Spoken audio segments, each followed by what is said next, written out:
Welcome back to AxoSchools. Today we're going to be going over bullying and cyberbullying. And you call them two different things. There's bullying and there's cyberbullying.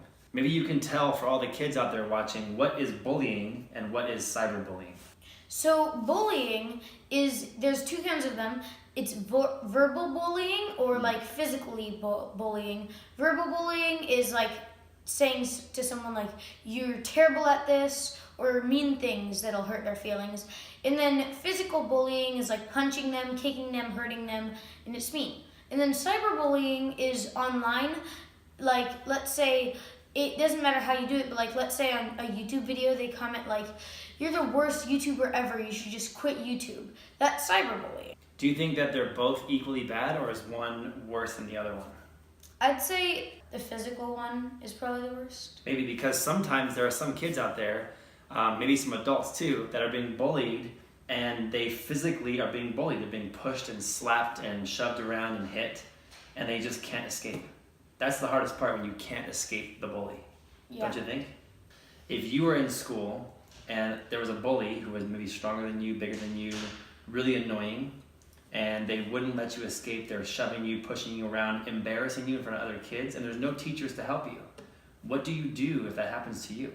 I'd tell them to stop. It makes them more upset and more enraged, and they might come at you with more power and more hits and more pushes, and they might have 3 or 4 people against you just being one person. How do you possibly fight back or get away from 3 or 4 people that are bullying you at one time? Just walk away from the situation. You could try. So maybe walk away from the situation, and before it gets you in a corner, can you try to remove yourself from the situation, probably where there's adults present? Yeah. What do you think about that? I think maybe like leave the scenario and go to like somewhere where adults are present. So if they do continue bullying you, adults will see. And what about if the bullies call you within a tattletale and they get more annoying toward you? Just ignore them. You could just ignore them. What about you? What do you say about some kids might not want to tell an adult because they don't want to be a tattletale? Yeah, I feel like a lot of times, I know some people who like just tell, like even if you like come close to them, and they're tattletales, and it gets quite annoying. Yeah. So one thing that I would suggest to you, if you ever got bullied, is that I would try to have you sign up for some activities. If you can get involved in a sport, like soccer, like you're involved in soccer, or music, like you play the piano very well, maybe even like singing, or if you can join some sort of a club or a sport or an activity that gives you something to do so the bully can't find you. The bully will see you're with other kids, like a couple things like witnesses, maybe they might help you out. Yeah. And get him off of you. The bully might not be inclined to hurt you if there are witnesses. Yeah. Right? But at school, there's a lot of boring time, right? And a lot of downtime where the bully's like, what can I do today? Well, I'll go pick on Jimmy over there. Exactly. Jimmy John Jones. Let's go save Jimmy John Jones from bullying by getting him involved in a sport, an activity, a music class, something like that he goes to every day. And that's why a lot of kids who get involved in martial arts programs don't get bullied, because they're too busy in the martial art class to be bullied. Yeah. Now, what if we talk about cyberbullying? Cyberbullying, maybe just like when they're sending messages to you and doing all this whatnot, maybe like block them, maybe just like ignore it, and like just if you're reading your comments, just like pass it and don't even read that one. Or maybe if you do read it, just like don't take it too hard. Just like, no, you're trying your best. Just like forget about it. They're just trying to like mess with you. And just mainly block them. Get them like in a scenario where they can't continue cyberbullying you.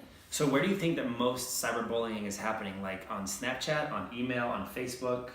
Where is it happening? Maybe on Snapchat, because like I feel like Snapchat, when I was on it, it like asked me for my location, and then it said it'd show if I turned on my location, it'd show every single person who has Snapchat my location if they saw me.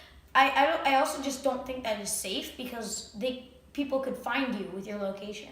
That's true. One thing to do as well, if you just want like your friends to see your profile, not like everyone, so you don't get bullied, is like in almost everything you could turn it onto a like private account. Or a basketball player at the stadium, another example is like when they're shooting their free throws, everyone's screaming, "Woo, miss!" But nobody's touching them or hitting them or anything. Yeah, so what they do is just they like go into their zone. They don't they try not hear any of it and just shoot. Because a lot of times websites can trick you into giving some information that it'll give to a lot of other things as well. And a lot of people can find your information by you giving your information to some websites that you think are trustable, but they're not always. So when you're finding a website that's new and you want to log into it, I'd suggest first asking your parents to help you out, figure out, Mom, is this website a good website, or is it gonna trick me into doing something?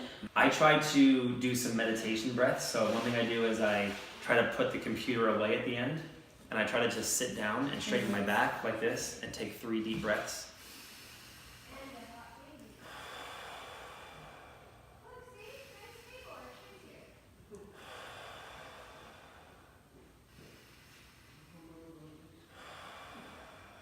And a lot of times the bullies are just feeling bad because maybe they have bullies themselves and they want to take their anger and put it somewhere else. And a lot of times they're not giving it to the right person and they're just making other people feel bad.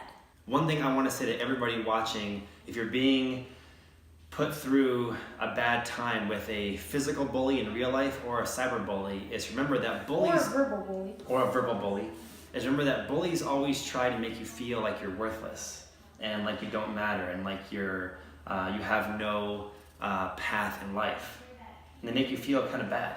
So everybody that I've ever met, and I've met tens of thousands of people in my life so far, everybody I've ever met has 1 or 2 or 3 things they do very, very well. Thanks for watching our video on bullying, verbal bullying, and cyberbullying, and I'll see you next time on AxoSchools.